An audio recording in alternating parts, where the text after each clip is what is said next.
Gladys, are you worried at all about this morning? Are you nervous about what's coming out? Do you still maintain you did nothing wrong?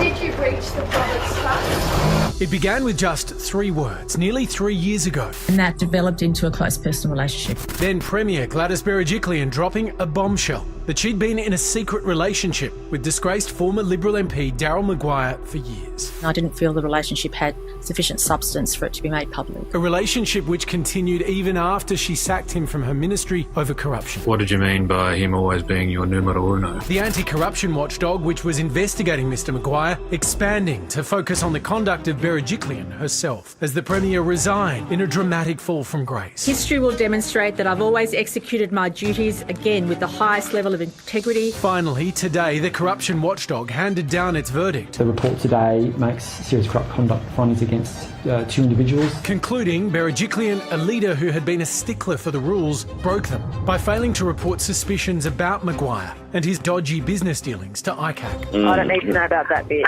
And by failing to declare a personal conflict of interest when she awarded 2 multi-million-dollar grants to projects in Maguire's electorate. There are serious findings. We will look at those closely, but it's important to put it in a little bit of context. The Gladys I know worked her guts out 24/7. The Gladys I know was an honest MP. The damning report included details of a tapped call between the pair on Valentine's Day, where Maguire said, "I am the boss, even when you're the Premier." "I know," Berejiklian replied. ICAC has not recommended criminal charges against the former Premier, but Maguire and 2 of his business associates may be prosecuted. Many will be scratching their head, wondering how someone can be found seriously corrupt in circumstances where it's not alleged that they've made any breach of the criminal law. This afternoon, Berejiklian released a statement saying, "At all times I have worked my hardest in the public interest. Nothing in this report demonstrates otherwise." Nothing takes away, I don't think, from Premier Berejiklian's handling of the COVID emergency. It's important, however, we must manage conflicts of interest and in particular declare them.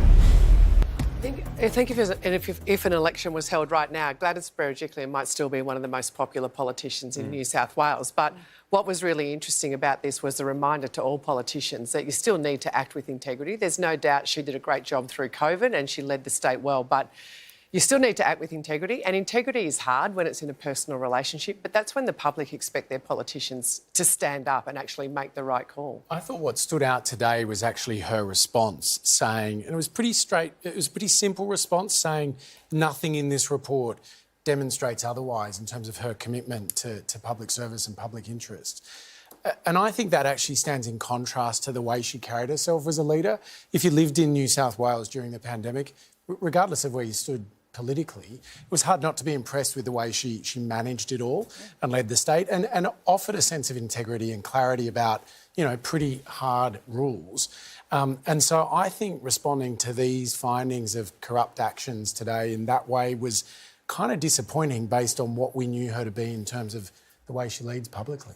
So corruption is not necessarily criminality, but it is certainly something that you expect your politicians not to engage in. And the hardest time to make the right decision is when it's personal, and that's where she fell down. And so many of the text messages that we've seen now, the details of that relationship challenge what she said all along. It wasn't serious enough for her to talk about the relationship. It's hard to believe that when you see those texts.